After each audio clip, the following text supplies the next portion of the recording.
So in the previous lecture, I introduced the dual space. Now I want to extend, so of bounded linear functionals. And here I will use systematically the Hahn-Banach theorem, since I proved the Hahn-Banach theorem only for the real. So in this lecture, X will be a normed linear space, and scalars will be the real numbers. And so the idea is that we have a sublinear space Y. So Y, it's a linear space. And we have a functional L, which is defined in Y. So it's a linear functional. And it's bounded in the sense that there exists a finite constant C0 such that L of Y, it's bounded by this constant C0 times Y. And what we want to do is to extend this linear functional to X. And we have seen that this is possible due to the Hahn-Banach theorem.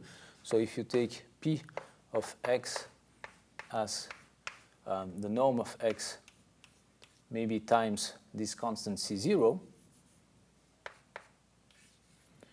then P of X, it's subadditive and it's positive homogeneous. And this means that the Hahn-Banach theorem tells you that there exists a linear functional which is an extension of the linear functional L. So capital L, but it's now defined in all space. It's a linear functional. It's an extension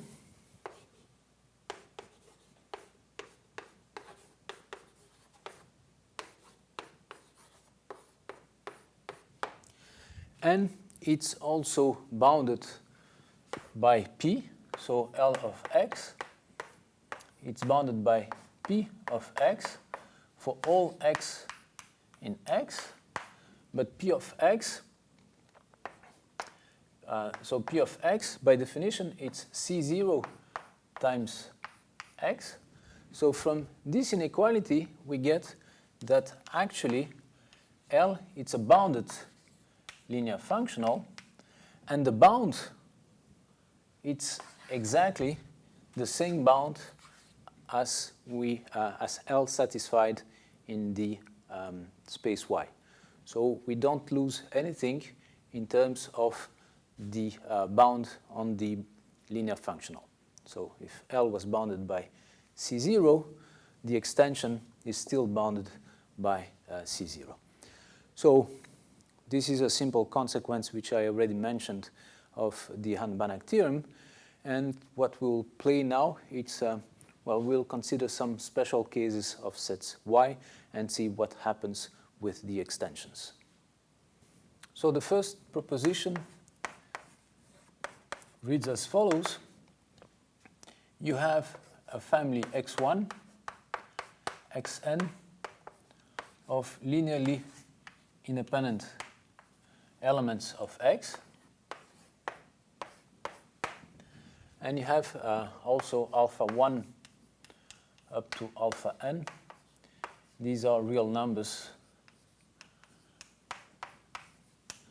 And what we want to say is that there exists a linear functional L defined on the whole space X, which is bounded. So there exists L, a bounded linear functional, such that L of xj, it's equal to alpha j for j between 1 and n.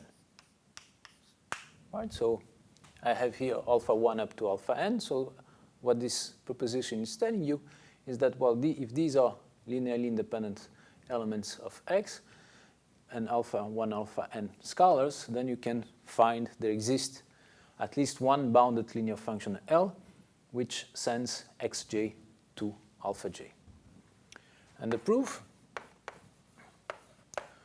Well, the proof will be, let's define Y as the linear space, the span of x1, xn. Let's define linear functional, bounded linear functional in that space. And let's use Hahn-Banach to extend this linear functional to the whole space. So let's write what I just said. Let's Y to be the span of x1, xn. So this is the space of all elements which can be written as beta j, xj, j from 1 to n, where beta 1, beta n are elements of the scalar space, which is R. So this is the linear span. And let's define L in this space. So I have, this is a linear space. I have to define L of beta j, xj. Well, by linearity, this has to be, I want L to be linear, so this has to be the sum of beta j, L of xj. But L of xj, I want it to be alpha j. So here's the definition. This is equal to sum from 1 to n of beta j times alpha j. So this is my definition. Well, it's clear that L is linear. If you take two elements written in this form, you get that L of the sum is given by the sum of the L's, as if you multiply that expression by a scalar. So I won't check the fact that L is linear. What I will check is that, what I claim is that L is bounded, so that Lz, it's bounded by some constant C0 times the norm of Z for all Z in this space Y, in the linear span. Right? Because this is what I need in order to be able to extend L to the whole space by the previous proposition. So we have to check that. So, well, take a point Z in Y. Z can be written this way.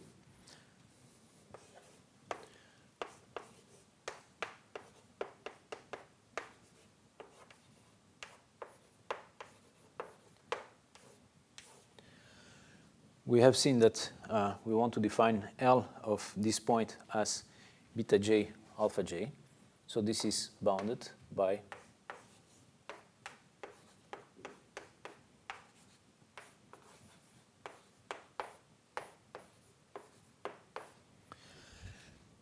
so alpha j's are these fixed elements of R. So this is bounded by the maximum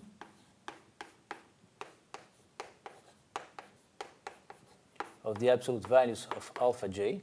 So let me call that my constant C1 maybe. And times the sum of bj.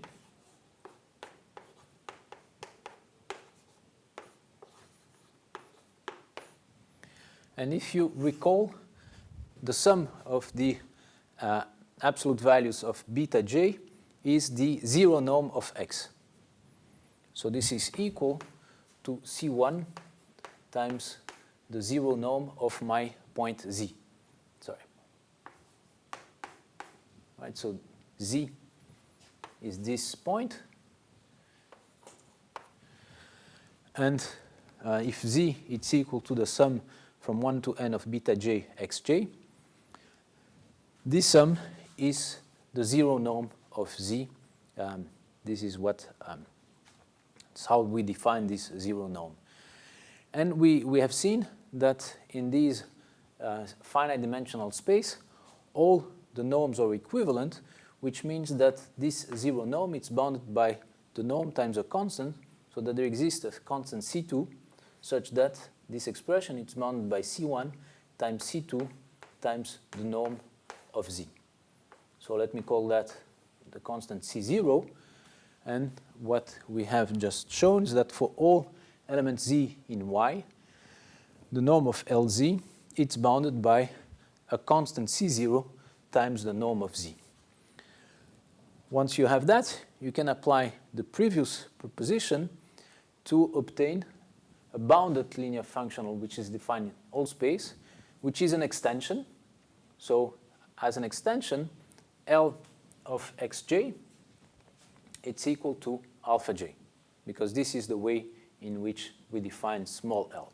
We define small l of xj as alpha j. So as an extension, capital L satisfies the same identity.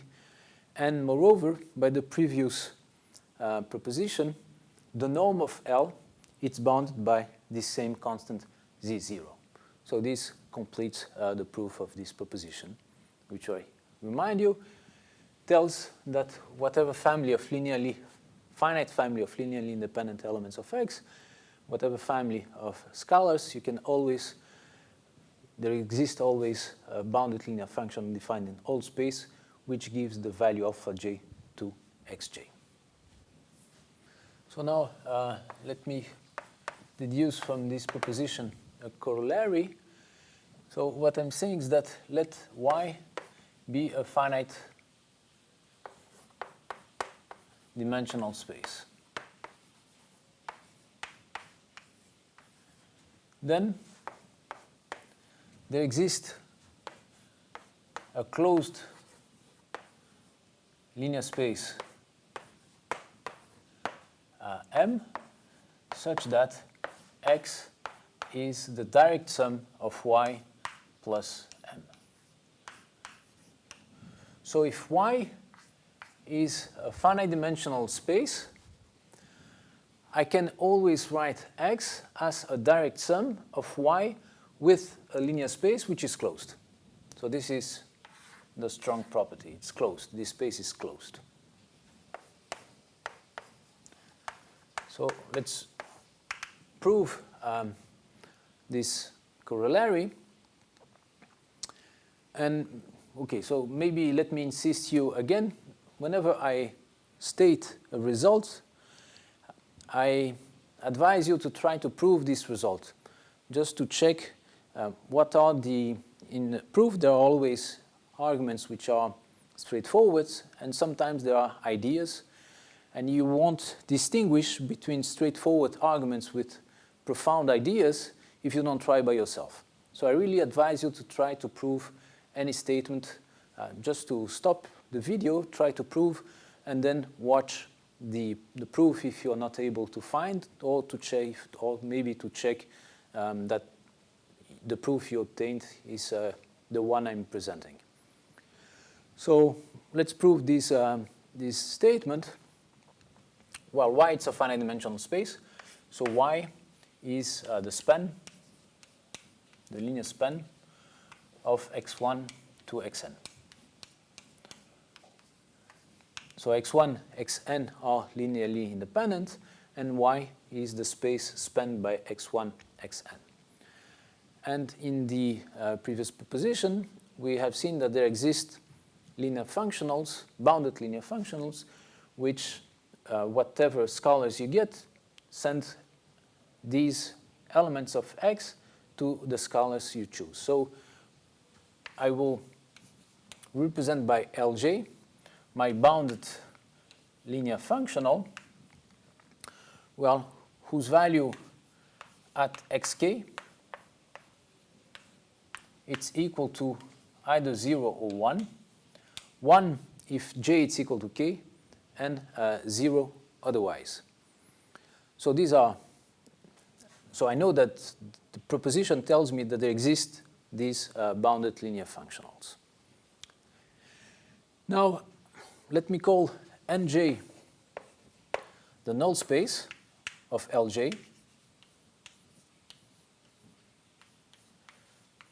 So Nj, remember from the previous lecture, this is the all points x in X such that Lj of X it's equal to 0. we have shown that this space are closed linear space. So let me define M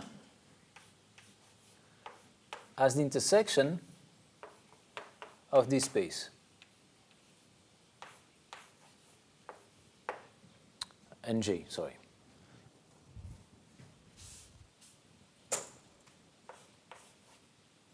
Or maybe let me change notation just not to mix with that. So let me call that Mj, and this is Mj. So Mj is the null space of Lj, and now let me define M as the intersection of these sets Mj. So these are linear space, so the intersection is a linear space. They are closed, so fine. So M, it's a closed linear space. And so I found my candidate M, and what I want to prove is that X now it's equal to Y plus M. So this means that I want to show that any element of X can be represented as an element of Y plus an element of M. So let's fix an element X in X. An element of Y, it's well, a linear combination of x1, xn. So I want to represent X as a sum from 1 to n of xj, so alpha j xj, plus an element of m, which I'm representing by m. So I have to tell you what are alpha j's and what is m in this decomposition. Well, but if I apply Lk on both sides of this identity, what I get is that Lk of x, it's equal, by linearity, what I get is Lk of xj, but Lk of xj, it's either 0 or 1, so there will be 0 for all j's different from k, and from j equal to k, it's 1. So I get from that this is alpha k. And I want, well, m is included in the null space of mk. So Lk applied to m, this intersection, it's equal to 0. So what I get from this identity is that, well, if this is true, alpha k has to be equal to Lk of x. So I already know what alpha j is. So x, if I want this identity to be true for m an element of m, I need x to be given by the sum from 1 to n of Lj of x, xj, plus m. And this identity now tells me exactly what is m. M has to be equal to x minus the sum of Ljx, xj. And, well, let me check that with this definition, indeed, m belongs to m.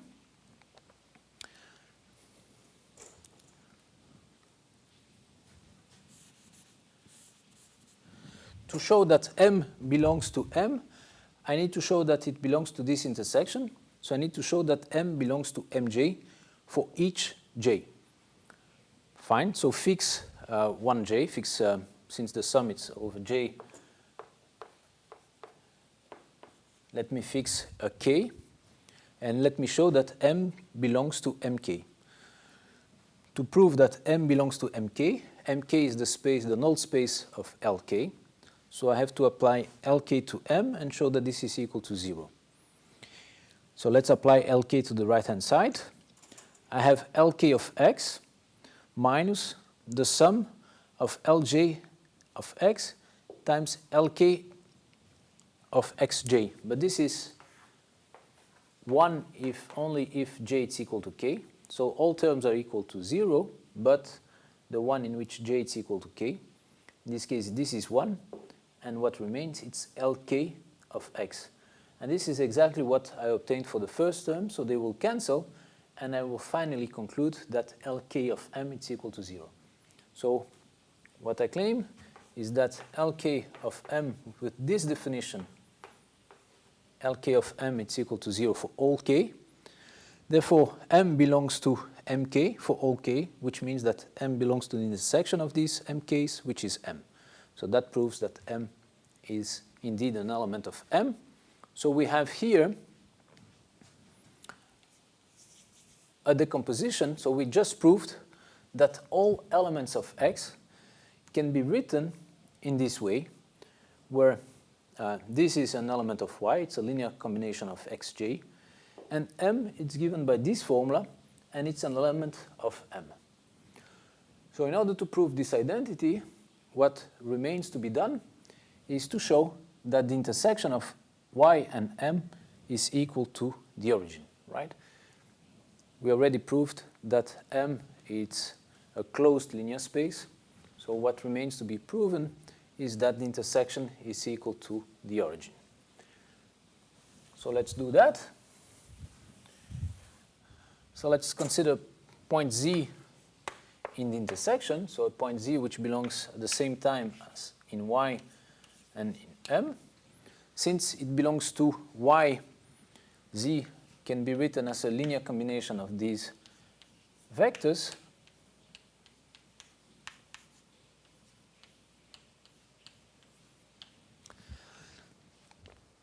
But since it belongs to M, this means that Lk of Z is equal to 0 for all k, right? Because if it belongs to M, it means that it belongs to each mk, but mk is the null space of Lk. So this means that Lk of Z has to be equal to 0. So if I apply Lk of Z to this identity, what I get is that on the left-hand side I have Lk of Z, and on the right-hand side what I have is the sum of alpha j, Lk of xj, but this is delta gk. So Lk of Z is equal to 0, so this is, I know it's equal to 0. On the other hand, summing over j, what I get here, it's that this is alpha k. So I get that alpha k is equal to 0 for all k's, which means that Z is equal to 0, and this proves that indeed the intersection of Y with M is equal to the origin, and that completes the proof of the proposition. Now I have a very nice theorem which says the following: for any x in X, the norm of X it's equal to the supremum of L of X, in which here I take all L's bounded linear function whose norm is equal to 1. So remember, we defined the norm of L as supremum over Lx for all x with norm equal to 1. Now we claim some symmetric formula that we can get the norm of x by taking the supremum of Lx, but now a supremum carried over bounded linear functional with norms equal to 1. So let's prove that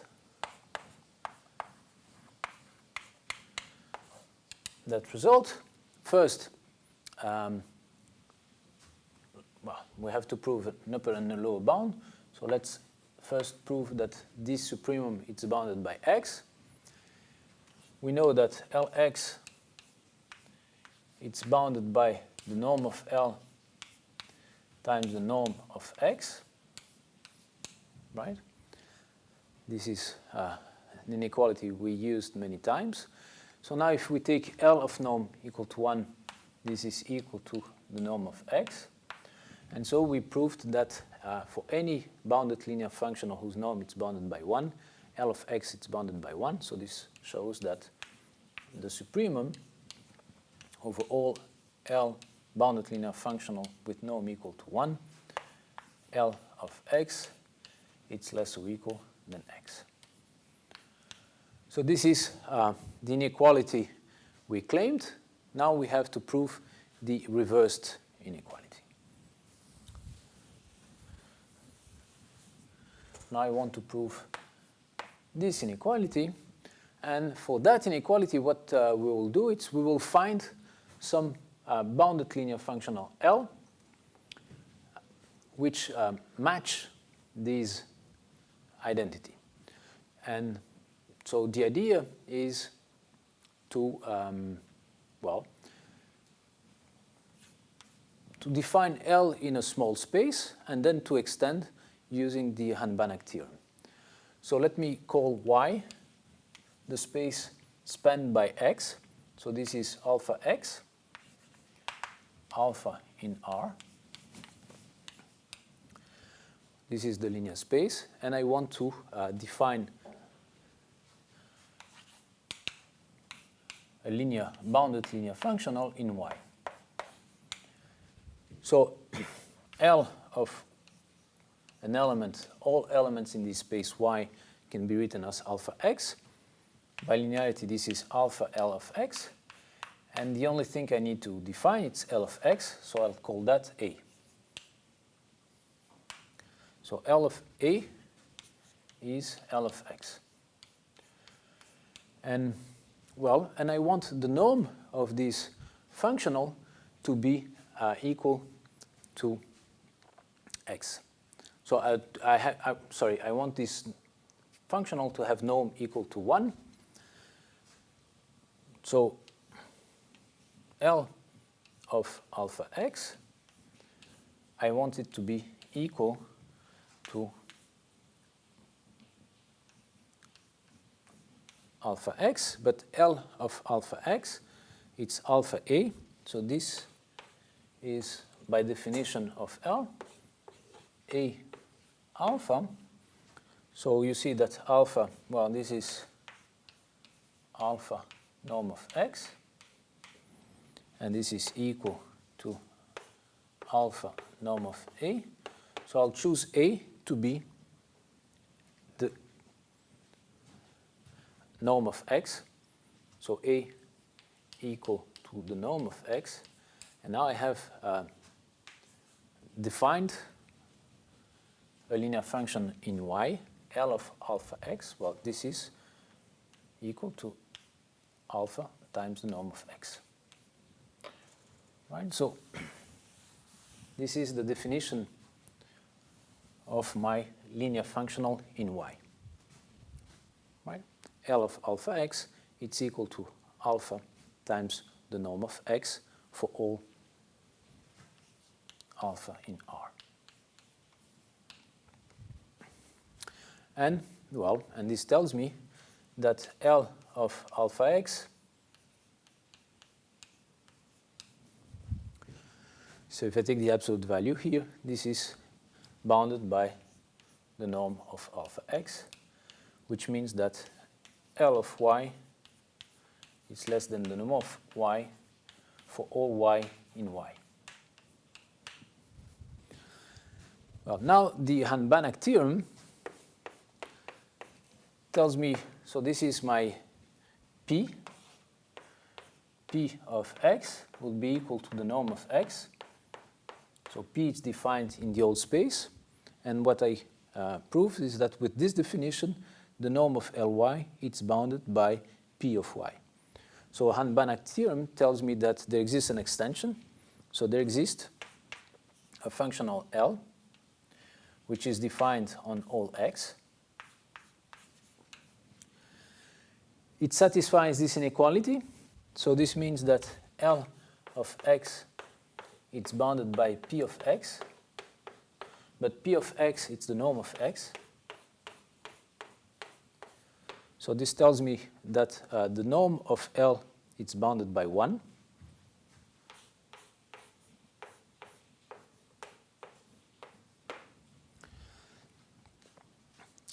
And, well, L coincides with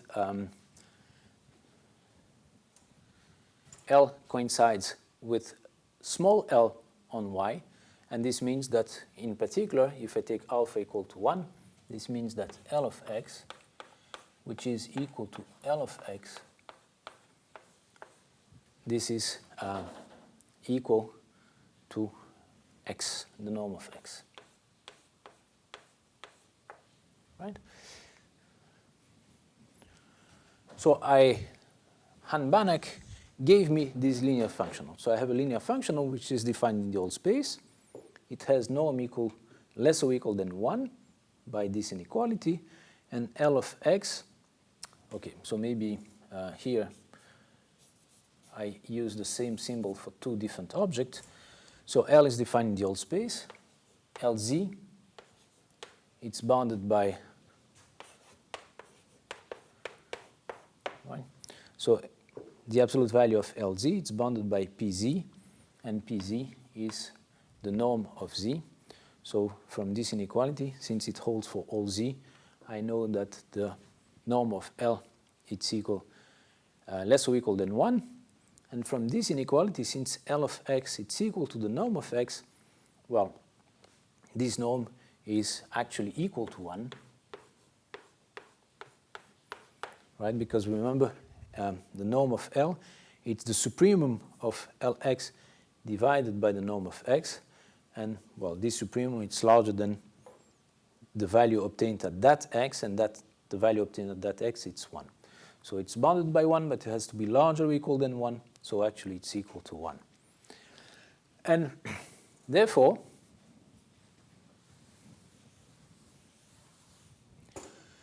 well, this supremum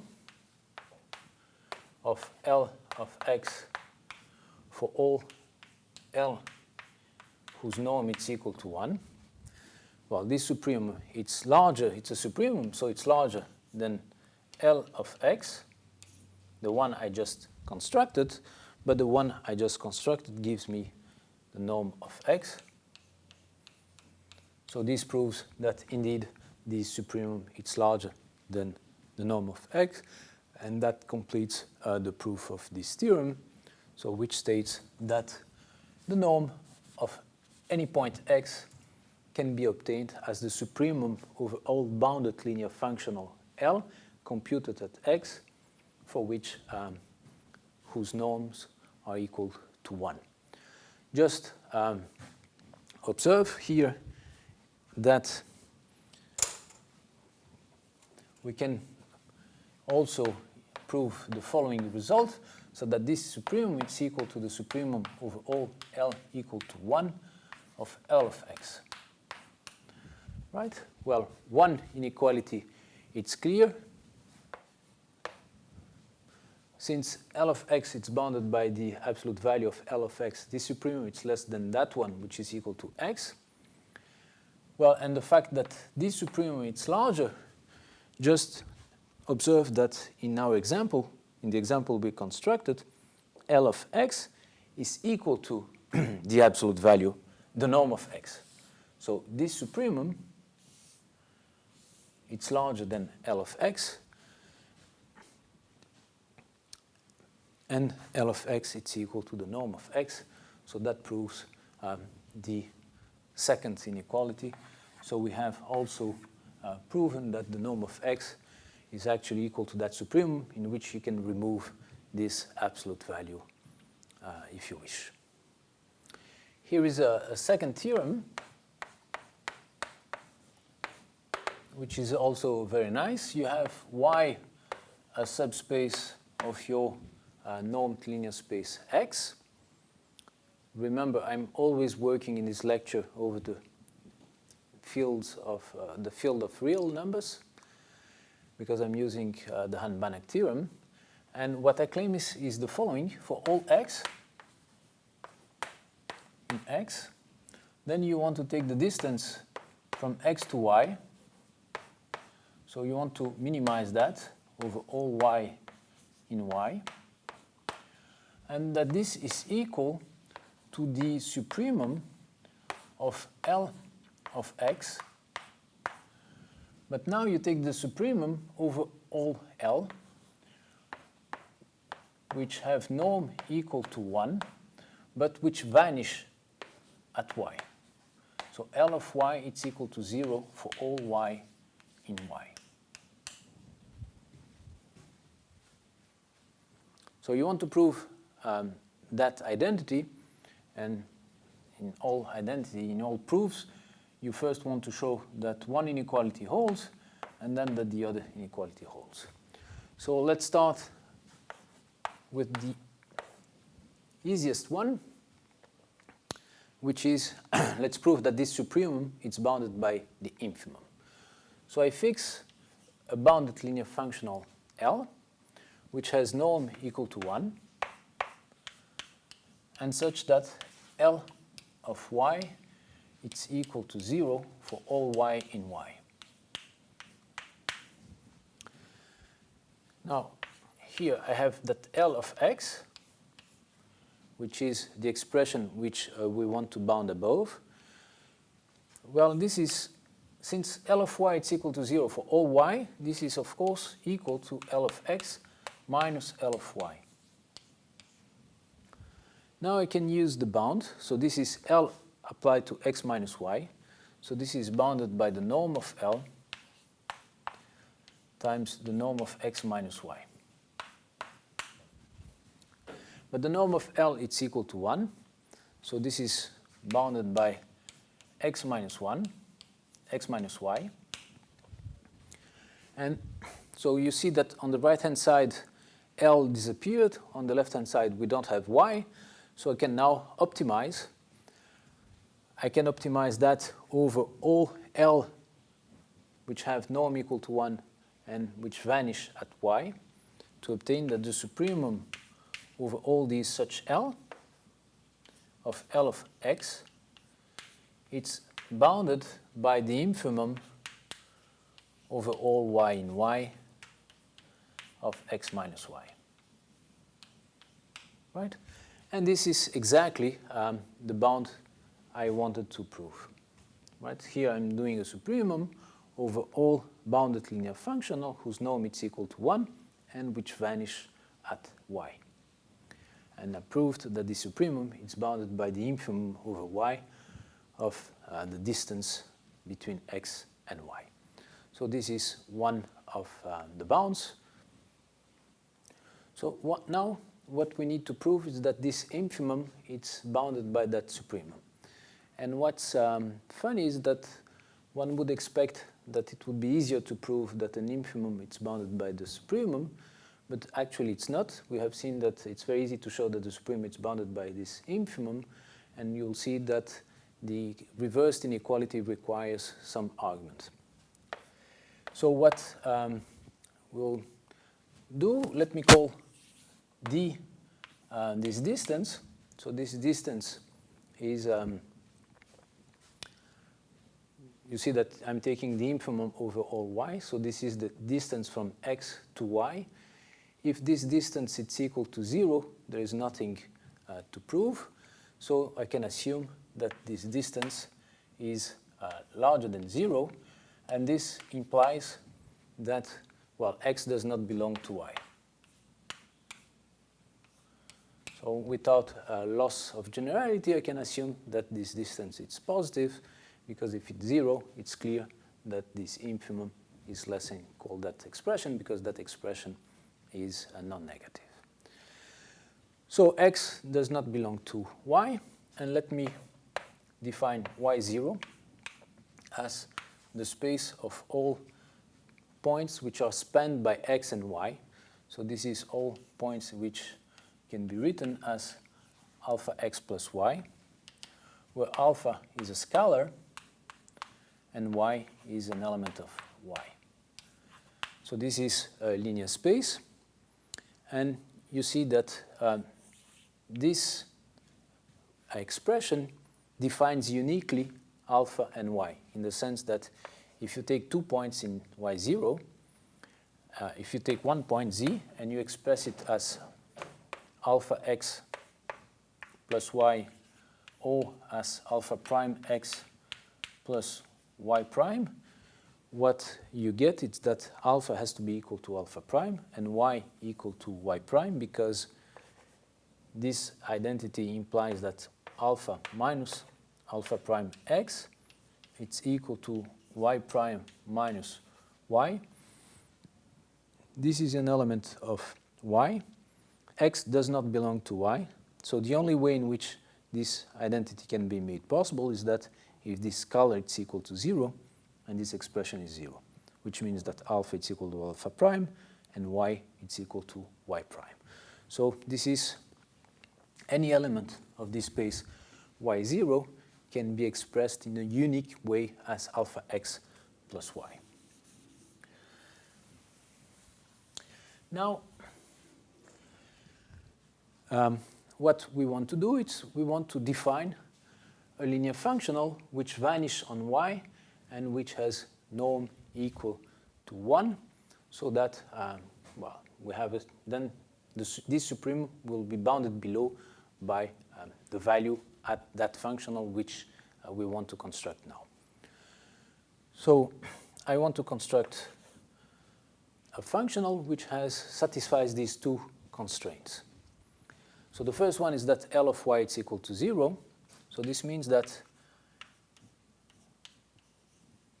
so I want to define a functional L on y0. And then I will extend it by using Hahn-Banach theorem. So let's see how we will define that. Let's take a point in y0. It can be written this way. L, I want it to be linear, and I want L to vanish on y. So this will be equal to some alpha times a, where a is L of x. And what I need to do in order to determine this linear functional is to compute the value of L of x, which is a. But I want this norm to be less or equal than 1. So I want L of alpha x plus y to be bounded by the norm of alpha x plus y. If I can, well, to guarantee that the norm of L it's less or equal than 1. So in order to have this inequality, L of alpha x plus y, it's alpha a.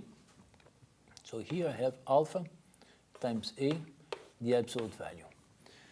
And I want this to be less or equal than alpha x plus y. And this needs to hold for all y in y and for all alpha in R. So if alpha is equal to 0, this inequality holds because, well, on the left-hand side I get 0.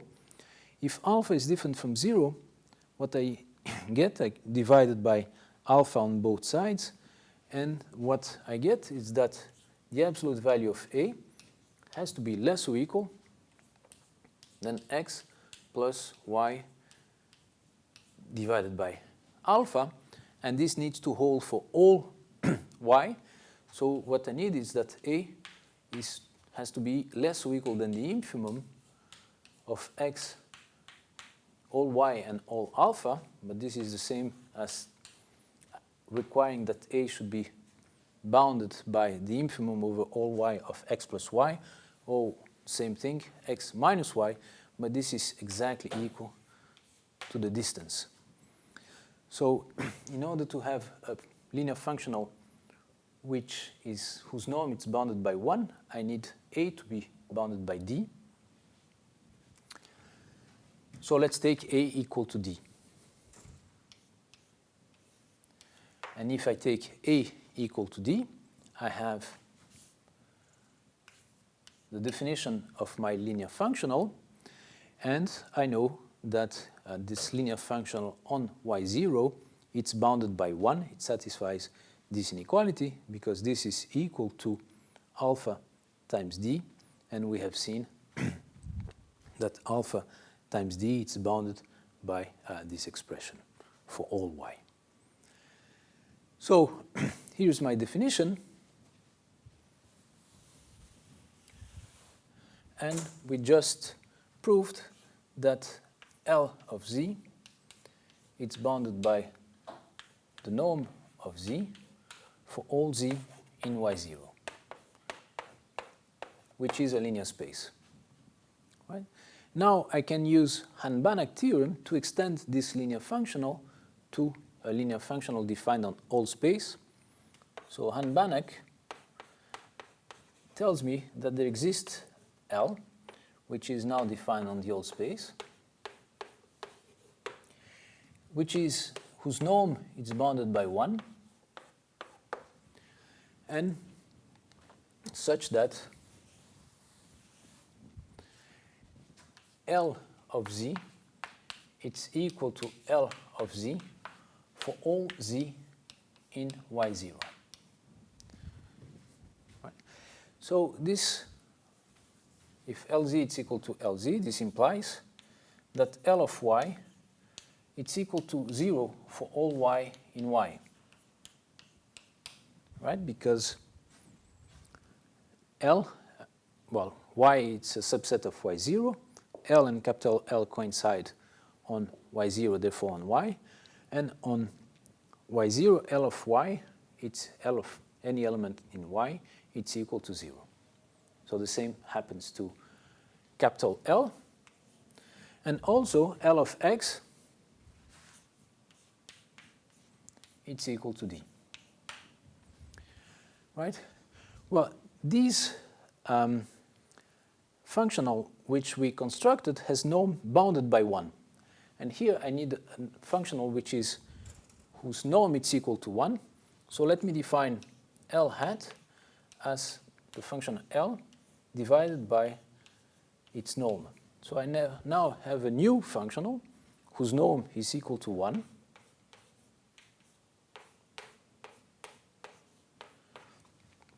Which vanish on y, and whose value at x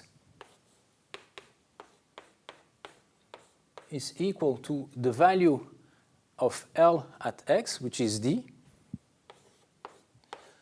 divided by the norm of L. But the norm of L, it's bounded by 1, so this is larger than d.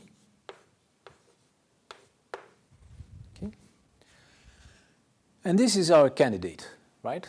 Now, L has norm equal to 1. It vanished on y. So, the supremum of Lx for all L whose norm is equal to 1 and which vanish on y, this supremum it's larger than this one, this example, and this, in this example, L of x, so L hat, this is our candidate, L hat of x, it's larger than d, so this is larger than L hat of x because L hat satisfies these two conditions, but we have seen that L hat it's larger than d. And this is exactly what the inequality we wanted to prove, right? That the supremum, it's bounded below by d. And actually, you see that the functional we defined, his value, it's without the absolute value, so without the absolute value here, it's equal to d. So actually, you have that this supremum, it's bounded by this supremum, which is larger than d, which proves that the same result holds if instead of taking here the absolute value, we just take Lx exactly as in the previous theorem. So this completes the proof of two results. The first one, we are claiming that we have an identity here with an absolute value, but we also proved that the identity holds if instead of taking the absolute value of Lx, we have simply Lx. So let me define the set Y perp, which is a subset of the dual space. So here we have Y is a linear subspace of X. And given that linear subspace, I define Y perp as a subset of the dual space. So it's a family of bounded linear functional, and Y perp will be the set of all linear functional which vanish at y. So such that L of y is equal to 0 for all y in y.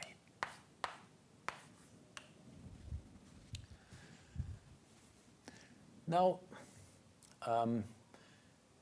given a linear functional which is defined on y, so y again it's a linear subspace, maybe L is defined on the whole space on a linear subspace which contains y, but it's at least defined on y. I will define the norm of L, the norm y of L, as the supremum over all L of y divided by y for y in y different from 0, or if you want, this is the same thing, supremum over all L of y, such that y belongs to y, and its norm is equal to 1.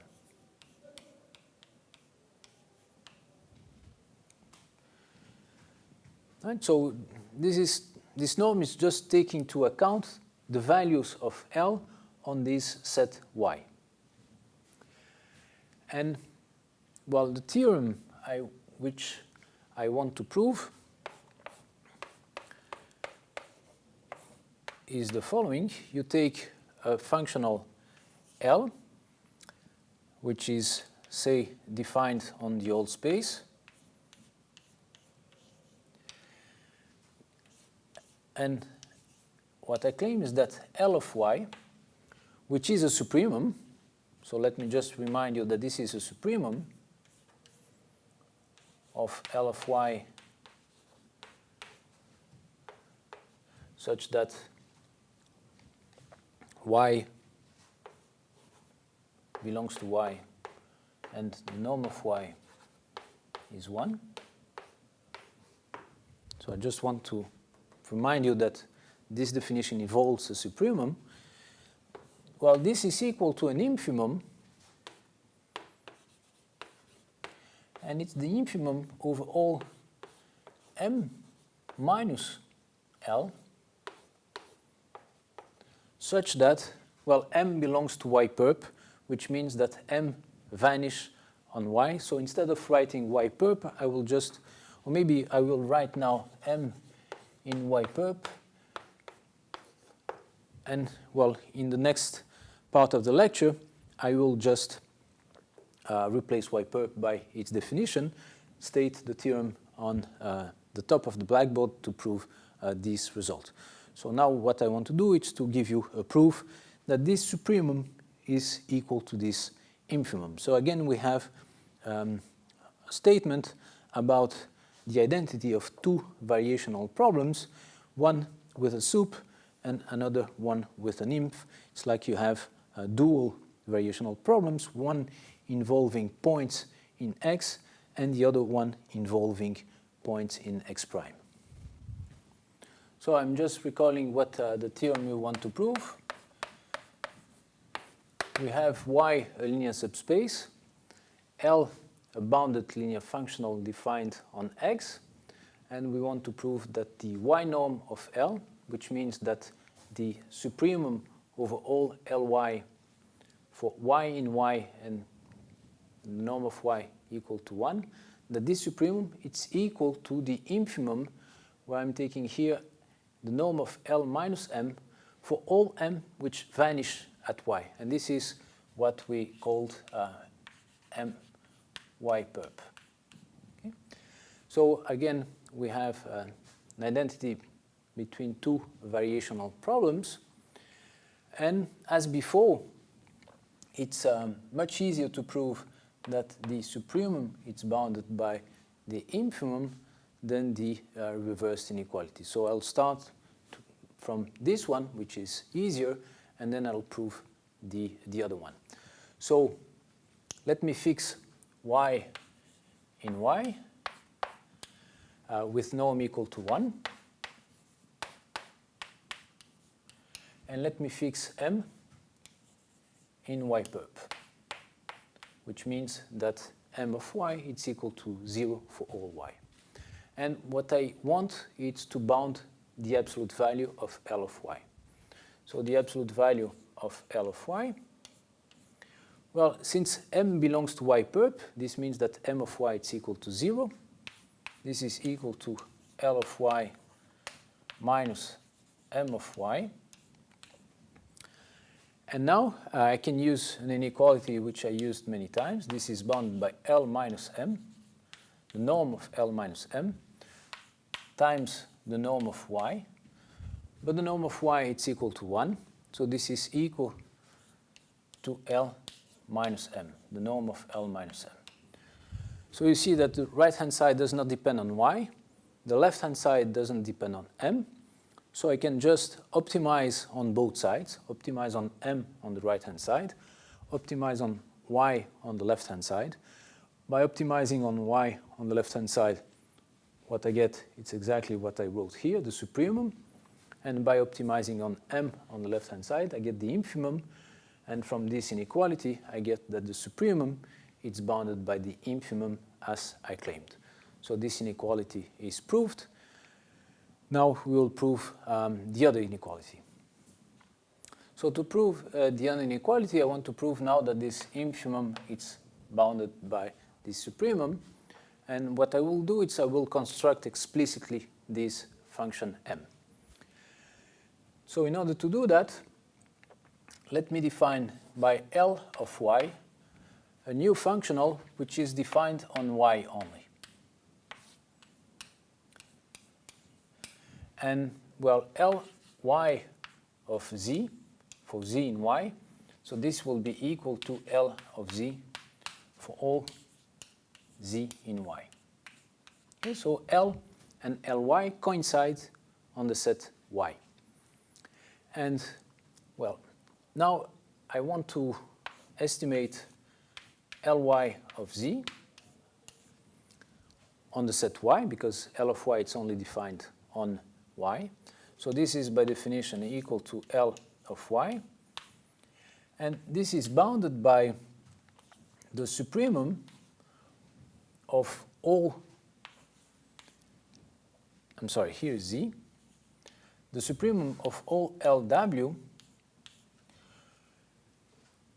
such that w belongs to y and the norm of w is equal to 1 times the norm of z. Right? Because, well, Lz is bounded by the supremum, by the supremum times the norm of z. And this is exactly what we define as the norm Ly. All right, so what I know is that Lyz is bounded by this expression times the norm of z. So let me call that P of z, which is, of course, functional, which is positive homogeneous and subadditive. So we have here L of y, which is defined on this sublinear subspace, which is, of course, linear, and it satisfies this bound. So by the Hahn-Banach theorem, I can extend it to a linear functional, which I'm representing by capital L, and this one is defined on the old space X. On this, well, what are the properties of L? It's an extension, so it means that on the space Y, it coincides with L of Y, but L of Y coincides with L. So L of Z, it's equal to L of Z for all Z in Y. So L and capital L and small l coincide on Y. On the other hand, the Hahn-Banach theorem tells me also that Lz it's less or equal than P of z. Or maybe let me write it as x, and this holds for all x in X. But P of x, by definition, is the norm y of L times the norm of x. And so this inequality is telling me that the norm of L is bounded by the norm y of L. And this was the main step in the proof of this theorem. You see, I have here a functional L, and in Ly I'm considering only its values on the set Y. So this norm here may be much, much smaller than the norm of L, because in the norm L I'll take a supremum over all points with norm equal to 1, while here I'm taking a supremum only over points in Y. But now, due to the Hahn-Banach theorem, I could construct a linear functional defined in all space and whose norm is bounded by the norm of L in Y. So, well, it's actually equal because if you look that on the set Y, L and capital L and small l coincide, so actually this is an identity. So Hahn-Banach could essentially, what we did is we disregarded what happened outside Y, and we could, even if the norm of L on this set outside Y was very large, we could discard that and find a new linear functional which is well behaved outside Y, because outside Y its norm is not larger than the norm of L in Y. Okay, so this is just to explain what we did. So we constructed this linear functional, and now we can complete the proof. We want a set M, so I want M which vanish, so I want to construct this M which belongs to Y perp. Well, the natural candidate is to define M as L minus L. So this is a new linear functional. I claim that it belongs to Y perp, so that M of Y is equal to 0 for all Y in Y, and this is simply because L and capital L coincide on Y. And on the other hand, if you take L minus M, the norm of L minus M, so this is the norm of L, and the norm of L we just constructed, it's bounded by the norm L of Y. So we have here a linear functional which satisfies these two properties. On the one hand, it vanishes, well, it satisfies this property. On the one hand, it vanishes. So this infimum of this difference, it's smaller than this norm for that special. So let me maybe call it M0, the candidate we just constructed. So M0 belongs to this set. So this infimum, it's bounded by this expression, and this expression is bounded by Ly, and this proves this inequality. So here the main step was to consider the functional L restricted to I, then use Hahn-Banach to extend it, so we get a new functional, but now with the advantage that its norm on X, it's bounded by the original norm of L on Y. And then just to introduce this M0, which will do the job. So now let's consider a family, X theta, where theta belongs to some set I. And I want to define the closed linear span. So the closed linear span, by definition, will be the smallest closed set So the Closed set which contains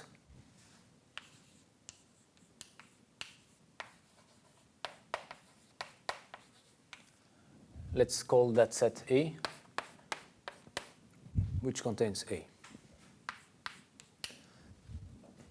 So the difference between linear span and closed linear span is that in the linear span, we would take the smallest set which contains linear set. So this is a closed and of course linear.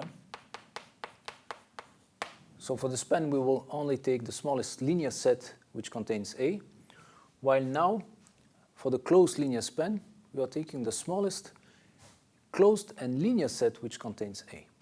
This means that the closed linear span is just an intersection, it's equal to intersection for some beta in some set J of f beta, where here f beta, it's a closed linear set which contains A, and we are taking the intersection over all such sets. So of course we get a new set which is closed, which contains A, and which is the smallest one. So this is the definition of the closed linear span. And what I claim and what I want to prove, to show you, is that we have a very simple expression for the closed linear span. The closed linear span, so let me represent the closed linear span of a set as CLS of x theta, theta in I. So this is the closed linear span of this set, x theta of theta I. So what is this set? Well, I will take all linear combination of these points and I will close that set. So this means that consider all linear combination of these points. So the elements will be the elements alpha j x theta j, j1 up to n. So this is a linear combination. I'm taking now all possible finite linear combinations. So n, the range of n is larger than 1. Alpha 1, alpha n are real numbers. And finally, theta 1, theta n belong to the set I. You do all possible finite linear combinations, you get a set, and you take the closure of the set. And what I claim is that the closed linear span of this family of points in X, it's given by this closed set. So I want to prove this statement before I prove a theorem. So let me call maybe this closed linear span A. And I want to prove that A is equal to that set. So I have to show first that A contains the right-hand side. Well, A is the closed linear span. So A has to contain this set. So remember, the closed linear span, it's the smallest closed set which contains this point. So A certainly contains x theta belongs to A for all theta in I. Now, if A is linear, this means that any such point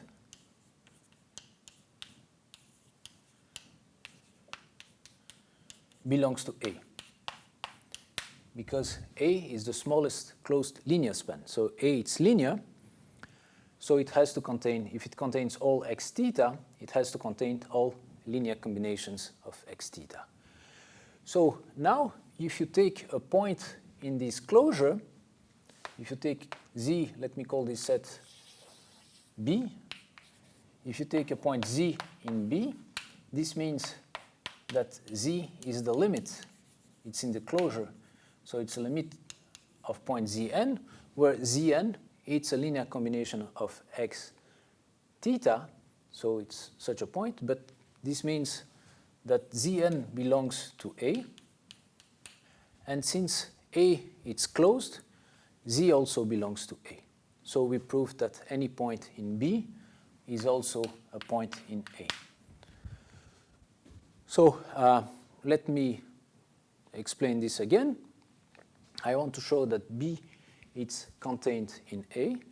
Take a point Z in B. So all points in B are limiting points of these sequences.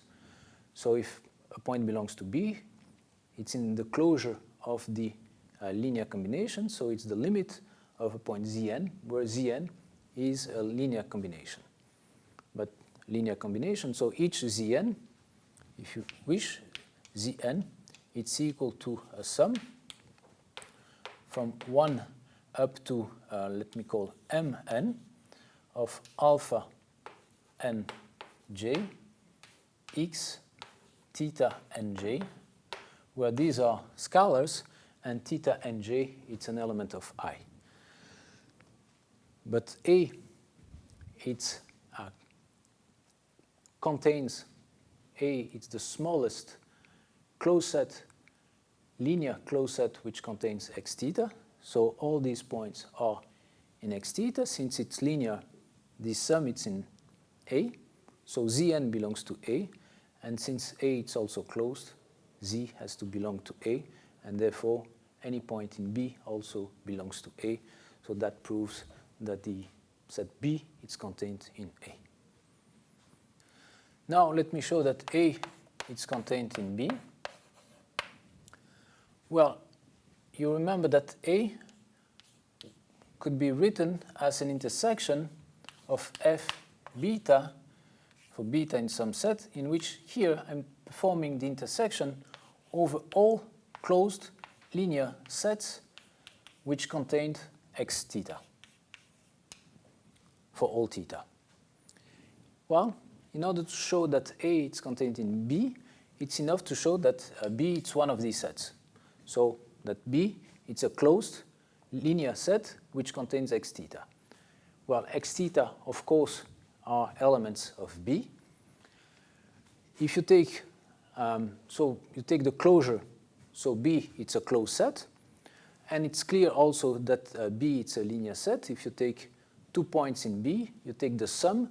Well, you have a sequence which converges to 1, another sequence which converges to the second. So the sum of these sequences is a new sequence which converges to the sum. So it's clear that B, it's closed, it's a linear set, it contains xt. So it's one of the sets which appear in this intersection, and therefore, since A is the intersection, A is certainly contained in B. So we have, with these arguments, a very simple expression for the closed linear span of a family. And note that this family needs not to be countable. This set I can be uncountable. But however, we have a very simple expression of the closed linear span of a set. It's simply the closure of all possible finite linear combinations of the points. So the final theorem of this lecture reads as follows. Take a family x theta, theta in I. Consider the closed linear span of this family.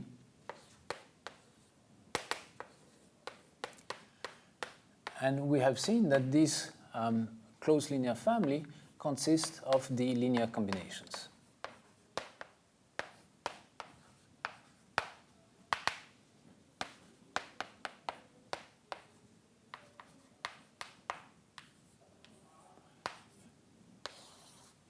Right, so this is what we proved.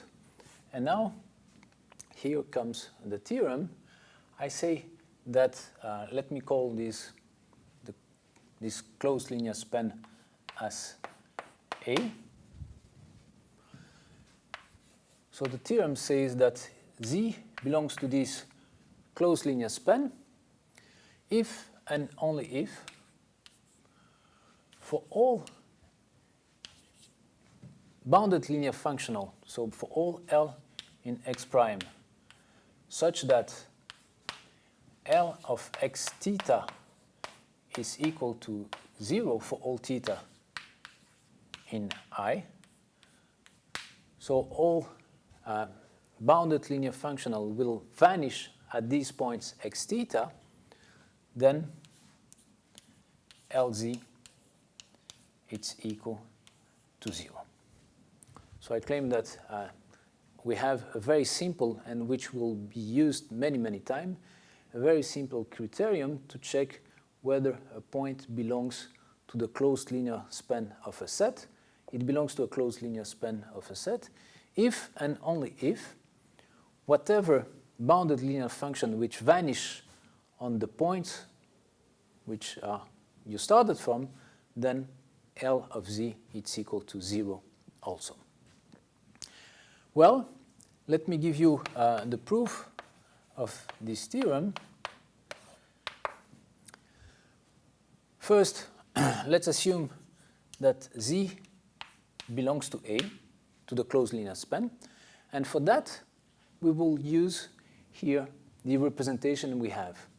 So if Z belongs to this set, this means that Z belongs to the closure of that set, which means that Z is equal to the limit as n goes to infinity of some linear combination.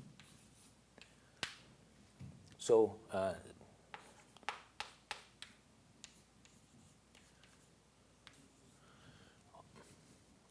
alpha n j x theta n j. So if Z belongs to the closed linear span, it belongs to the closure. So there exists a sequence, which I'm calling Zn, in the which can be written as a finite linear combination of the points x, t, and j, such that Z is this limit. So now, so let me call this sequence Zn. So Zn, it's a linear combination of these x theta. Since L, it's a bounded linear functional, it means that it's continuous. Therefore, L of Z, it's equal to the limit of L of Zn, right? Zn converging to Z, L, it's continuous, so it's limit. Well, but on the other hand, we know that this linear function will vanish at all x theta, so by linearity, Lz of n, it's equal to 0 for all n, and this implies, therefore, that Lz is equal to 0. Right, so we just proved that one direction, if Z belongs to the closed linear span, then whatever bounded linear function which vanish at the x theta, it has also to vanish at Z. So now to prove the reversed claim, I will proceed by a contradiction. So I'll assume that Z does not belong to A. And I will construct a bounded linear functional which vanish at all theta, x theta, but which does not vanish at Z. And I'll do that by using, again, Hahn-Banach theorem. So A, it's a closed linear space. So A, it's a closed linear space. And Z does not belong to A. So let me define D as the distance between Z and A. So this is the infimum of all y minus Z for y in A. And this distance is strictly positive. It's strictly positive because if it were equal to 0, since A is a closed set, we would have that Z belongs to A, but Z doesn't belong to A. So now I have this set D. Let me consider the space A0, which is the space spanned by A and by this point Z. So these are all alpha Z plus W, where alpha is a scalar and W belongs to A. So that's a linear space. And since z doesn't belong to A, we know that this representation is unique. So if you have another representation of the same element as alpha prime z plus w prime, you get that alpha prime is equal to alpha and w prime is equal to w. So this representation is unique. And let me now define a bounded linear functional on A0.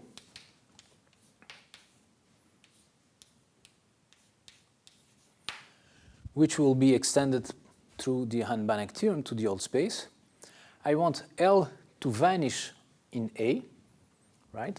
So, and I want it to be different from 0 at z. So I want to define L of alpha z plus w as A times alpha. So this means that L of w is equal to 0, and this means that L of z is equal to A.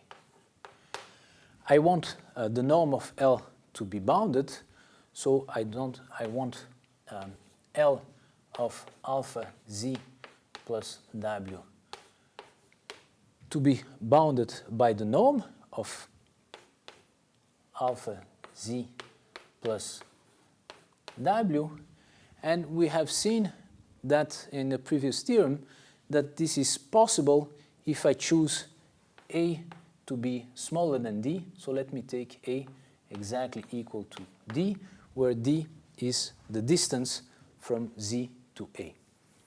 So I'm taking, because we've seen that this works, A equal to D, and what I claim is that with this choice, this inequality holds, maybe with some constant C0 that we'll check.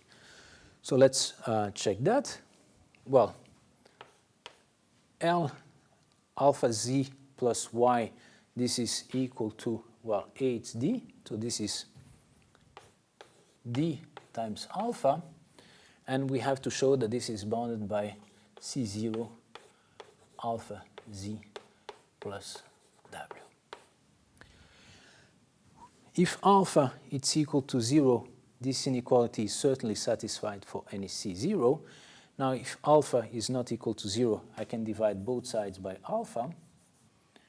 And what I get is this.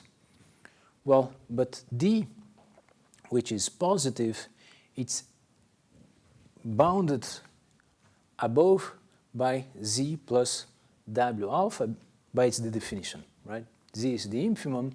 So this is bounded with C0 equal to 1. So this proves this inequality with C0 equal to 1. And therefore, we have now defined a linear functional which is equal to D at Z, which is equal to 0 at any point in A, and which satisfy this bound. So let me write it maybe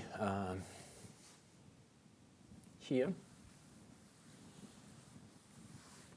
So we have a functional L, which is defined in A0, and such that L of x, it's bounded by norm of x for all x in A0. Now, Hahn-Banach tells me that I can extend this linear functional to a linear function which is defined on x, such that L of x is bounded by x. So this linear functional has norm bounded by 1. And it's an extension, so this means that L of any element of A equal to 0.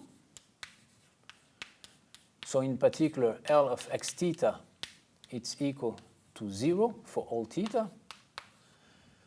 But L of z, it's equal to D. And therefore, this is a contradiction. We constructed a bounded linear functional which vanish at all point x theta and such, and which doesn't vanish at z, because Lz is equal to D and the distance is really positive. so that this proves that if Z does not belong to A, we can construct a bounded linear functional which vanishes at all x theta and doesn't vanish at Z. So that proves the reversed inequality, which means that if for all bounded linear functional which vanish at xt, you are able to show that Lz equal to 0, then this implies that Z must belong to A. And this completes the last proof of this lecture.